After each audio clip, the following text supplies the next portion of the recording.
time for something that's a little bit different. I'm a big fan of Magic the Gathering, even though I don't play tournaments or anything anymore. History with it is, back in the day, I bought the original packs that came out with the first set of Magic the Gathering cards. Bought a variety of them and just left them sealed. Didn't know what they were about. I figured they'd be something interesting, and so I just grabbed them, held on to them, and years later when I moved back to Wisconsin, I had some friends that had Magic the Gathering cards, and they didn't really play tournaments or nothing either. They just played friendly games and stuff like that with people.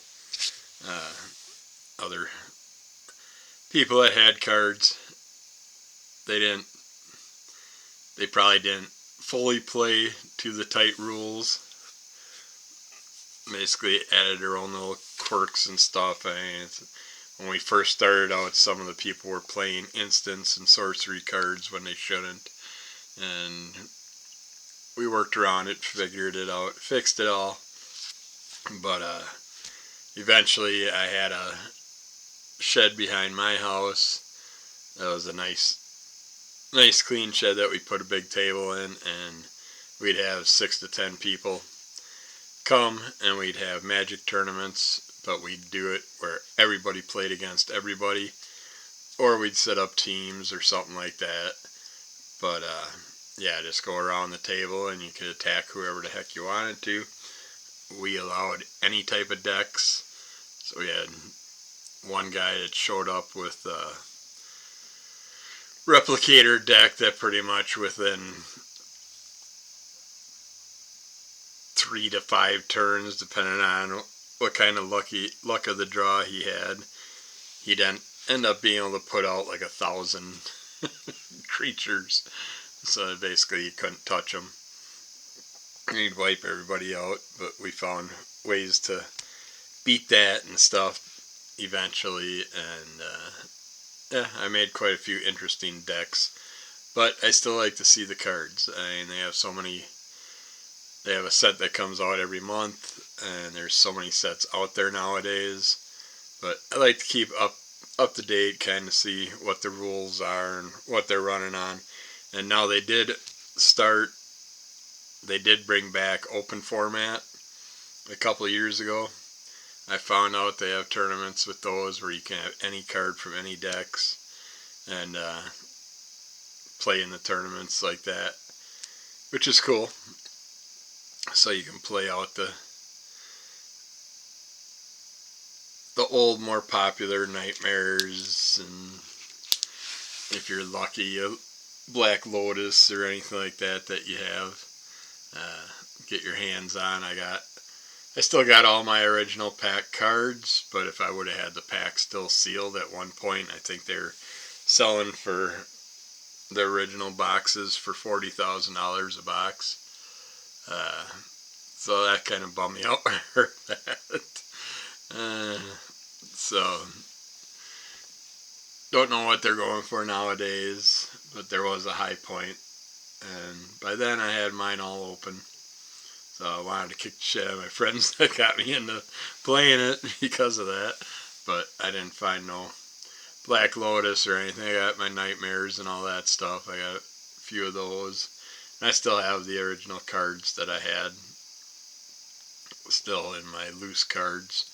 And now that they have the open format, they're all popular again. So you can sit there and get into doing that. Reselling them for the collectors out there. But the one shop I go to, they have deals on if you buy 3 packs or 4 packs or 10 packs and stuff. They give you bonuses and stuff. So I just decided I want to keep building on our vampire and zombie decks. So I decided to go with Innistrad Crimson Vow, 3 packs of those, and 3 packs of the Innistrad Midnight Hunt. See what I get in here. Just figured I'd do an opening, unpacking of the boosters and see what we come across. It's amazing what things can go for with cards or trading cards and stuff. My wife picked up three of these little folders at Goodwill the other day, and it cost her $2 for all of them. And it's full of these old 1967 flags of the different countries, and she paid $2 for all 3 packs together. And these things are selling for, you can sell about 20 of them for about $25 or so, and singly the cards are selling for around $5 a piece. So it's like, that's cool. But they have a really stupid packaging that they originally came in that says flags of the country or whatever, and shows a few flags on it, and it's just a bubblegum wrapper pack, and the pack itself is selling for around $150. So if you have an empty wrapper pack, that's worth more than any of the flags that are in the set, which it's always interesting. I suppose I should put some glasses on so I can read what these cards are about. Let's see what we got here. Got ourselves a human soldier, nothing major. Just a basic card. Whenever he attacks, you can pay 1. If you do, it gains indestructible until end of turn, where damage and effects that say destroy don't destroy it, so you can protect it if someone's trying to destroy it. Sorcery, Reckless Impulse, you can exile a couple cards. Scattered Thoughts, an instant to look at some cards and pick a card if you're, I always hated that. It's good if you got a deck that you're basically focusing on like 4 cards that you're trying to get, and you got 4 of each in your deck, and you're trying to get those type of items, and then it's worth building a deck like that. But I'd probably screw it up and end up shorting myself out and running onto cards and end up losing the game that way. Here's a pumper card, Adamant Will, an instant, sorcery to reveal more cards to pick through. There we go, a Vampire's Kiss, or it's a Life Sucker. Wolf Strike, that's an interesting looking card. That'd look kind of cool in a vampire pack. So deck, basically pumping up the offense on that. You got a counter card here, the Siphon Essence. That'd work out good because it's kind of like a Frankenstein-y style picture. I know I don't build decks for to win tournaments. I build decks to make them, all the cards kind of flow nicely together and work well together. I got so many decks. I got Merfolk, I got Dragon decks, black and blue decks, multicolor decks, all kinds of different creature related decks. But yeah, there's a artifact creature, Blood Servitor. That'll work nicely in a vampire deck. It creates a blood token, or you can discard a card to draw a card. There's a human werewolf, Weary Prisoner. There's a zombie cleric that we can add to the zombie decks, which has a thing where zombies you control, when they die, you can look at the top card of your deck and library, and if it's a zombie card, you can put it in your hand. There's Bride's Gowns, another artifact that pumps offense and defense depending on how you lay it out. We got Gutter Skulker, interesting looking spirit character. There's a nice rare zombie that we can use, Cemetery Desecrator. That's cool. Using the ability to remove counters to pump itself up. I like these little specialty lands and stuff they put in there. They make the decks look nice. and your little token creatures, and then you can use this card for those weird double-faced cards that are annoying. So I don't like them because even if you're playing a deck, they can see one side of your stuff. But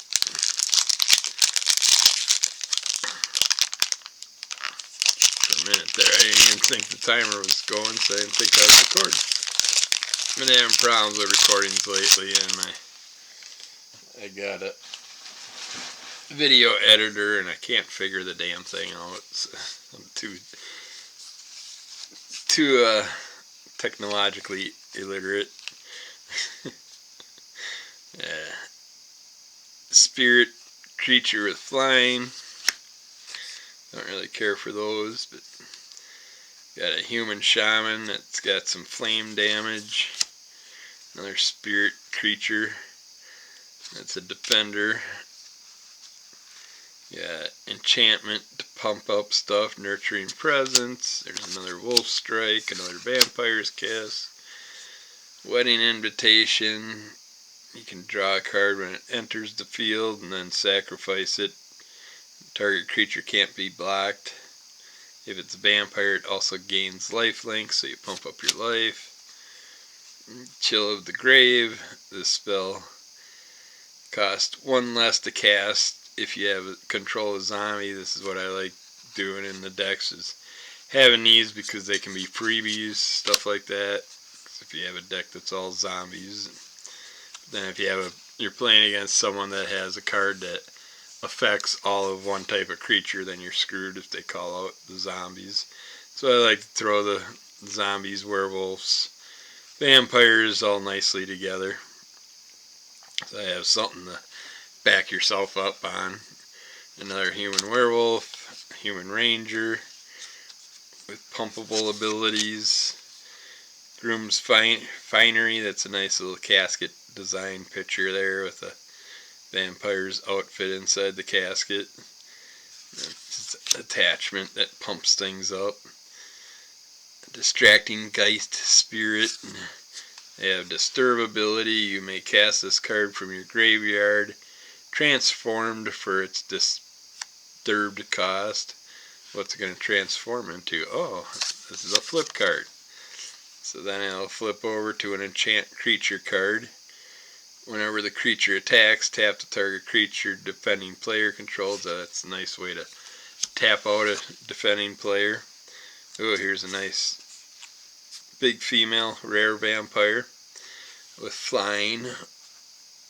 And then it helps out any creatures with 2 or less. Power, enter the battlefield under your control. You get to draw a card. You can only do it once each turn though, but still nice to have.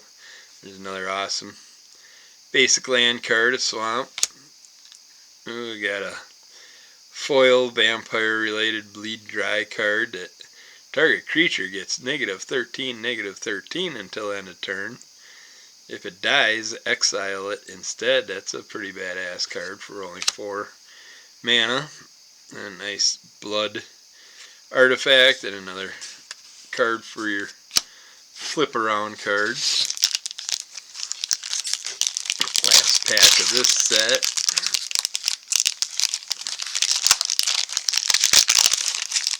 It's being stubborn. It's childproof. Come out of there. Alright. Yeah, Hungry Ridge Wolf. That's kind of a freaky looking wolf character. Yeah, funky back on it. It's pumpable with trample, so the damage goes through to their life. You got a Stitched Assistant, which is a nice little zombie. Yeah, Supernatural Rescue, which is a pumpable enchantment. Lightning Wolf, that's cool. I do have a animal deck that I do have a variety of fun creatures, wilderness creatures. A zombie bear, that's awesome. Diregraph Scavenger. It's got death touch, so it kills you if it hits you. enters the battlefield, you can exile up to one target card from a graveyard. If a creature card was exiled, each opponent loses 2 life and you gain 2 life. Those were always nice when we did our big tournaments, because if you had 6 people playing, you gain 2 life for each one of those players, and then only lost the 2 life yourself, so you weren't gaining and losing and breaking back to 0. You're actually making something off it. Bramble armor, pumpable enchantment, equipment, or artifact, not enchantment. End of the festivities. Instant damage stuff for a sorcery card. Selhoff and Tumor, and another simple zombie card. If you want to discard and draw and pump through your deck to get a card that you're really looking for. You got a Lantern Baron Spirit with flying. Reclusive Taxidermist, Human Droid. And we got ourselves another Zombie Cleric. Vampire. And when you attack with exactly 2 creatures, you can transform it into the Deadly Dancer. That can add mana to your hand, and you can pump up with the mana. You got a rare Zombie Horror, which is nice. It's got Flash, Flying, and Exploit. Exploit, what's this? When this creature enters the battlefield, you may sacrifice a creature. Okay. And if you have a nice creature that does something when you sacrifice it, that's a bonus. We got a fun mountain land, and we got a foil island. So that's cool. And we got this day card. If it becomes day or night, or if a daybreak permanent enters the battlefield, track day night for the rest of the game. As it becomes day, transform all nightbound permanents. If a player casts no spells during their own turn, it becomes next turn. I don't know. That's confusing. Get more shit on the back about night. So you got day and night stuff. Something new. Don't know nothing about it. That's those. Now let's check out the Midnight Hunt. Let's see what these have to offer us. Nice Throbbing Exorcism instant, which exiles spirits. We got a Geist Wave, which returns non-land cards to the opponent's hands. So if you want to force them to keep pumping out mana. We got a simple Vampire Noble that lose and gain life. Return to nature. Can destroy artifacts, enchantments, exile cards. Abandon the Post. It's like flashback. You may cast this card from your graveyard for its flashback cost, then exile it. So you can at least play it if you lose it. So that always helps when you got a deck where you got to discard a bunch of stuff. You got a Brimstone Vandal Devil, which has Menace. This creature can't be blocked except by 2 or more creatures. Organ Hoarder, simple zombie character. Homestead Courage, they can put tokens on stuff. Shady Traveler, basic human werewolf. We got Famished Forester, I was wondering. And it transforms to a bigger werewolf. We got Famished Foragers as a vampire with discard ability to draw cards. Infernal Grasp to destroy a target creature and you lose 2 life, which is no problem if you're destroying a big creature. Nice human rogue werewolf that transforms to a Baneclaw Marauder werewolf. It's It's got all kinds of interesting abilities. Blocking that causes damage. Takes life points off, or the attack and defense off of creatures. Got a Viper's Fang, a legendary creature that's a human warlock. Interesting. Probably look cool in my snake deck. Got a Forest Land, we got a foil human cleric, we got a basic wolf token, and then another flip card helper.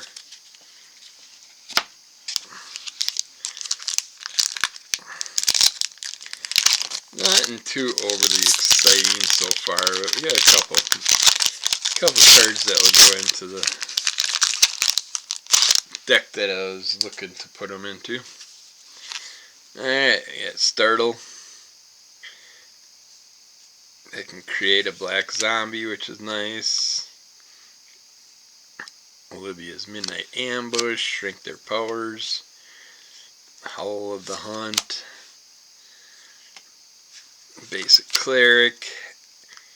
Humunculus. Basic weird one-eyed creature. Crawl from the Cellar. Another good card to pump up zombies. Enchant creature, pump and negate powers. Destroy target creature without flying. Those are easier to kill. It's the flyers that you want to take out. Enchantment that can give a creature defender. Bait hook angler with disturb. You may cast this card from your graveyard, transformed for its disturbed cost. Eaten alive. Sacrifice a creature to exile a planeswalker. Faithful Mending. You gain 2 life, draw 2 cards, then discard 2 cards. Then you can flashback it from your graveyard. Human Werewolf. Basic Werewolf. And I suppose that usually means that there's a bigger one on the backside. So I hate those flip cards. I just wish they would have never done that. Because you're going to see it in the person's hand. And you can see one side of the cards. Galvanic Iteration. When you cast your next instant or sorcery spell this turn, copy it. You may choose new targets for the copy. Then you can flashback it from your graveyard too, so you can play that like on 4 different things. Nice little planes thing, that day and night stuff again. And another flip card. Blank. Alright. Last one.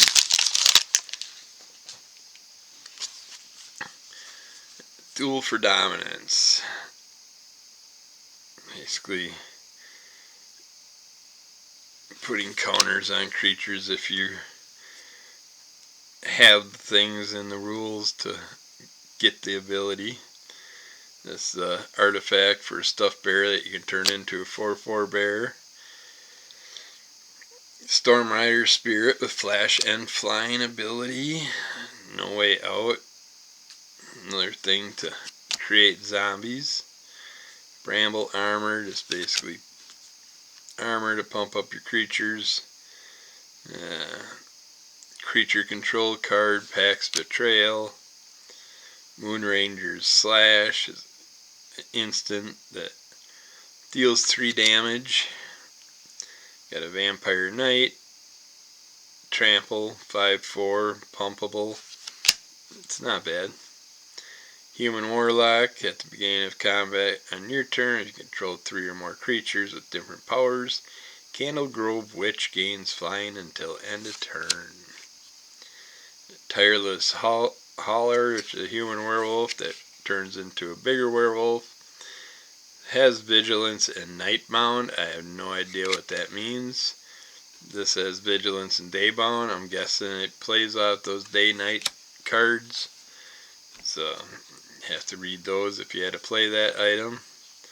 Cathar Commando, a basic human soldier that has Flash. Got Dawnheart Mentor that can create 1/1 humans and pump stuff up. Got a Human Peasant that when a creature of yours dies, you can transform this into the Dauntless Avenger. So, then we got an instant that negates strength and powers depending on which one you choose on it. Island card, the day night card, and another blink. But yeah, not too exciting. Probably like 3 cards that I'm really happy about having for my decks. The rest, yeah, I have to put those for sale. But I just like to pick them up every now and then I can always sell them out or whatever. Hold on to them, sell them down the road. They always change in price over the years, but yeah, little new segment. Just going through some Magic Gathering cards. I'll probably go through some other cards eventually too. We're getting ready to go through a bunch to put on for sale on eBay, so I got some interesting rare promotional cards and stuff like that we're going to put out. So, see what happens. I'm going to try and go through some of my Magic cards and clean out some of the old ones that I have no use for and see what they're selling for nowadays, since they are more popular for the open format. But that's it for today. Keep following Under the Call of MS. Rate, review, subscribe, tell a friend, and we will get back to you with more information sometime soon. And more videos, and more whatever. Alright, take care. Bye.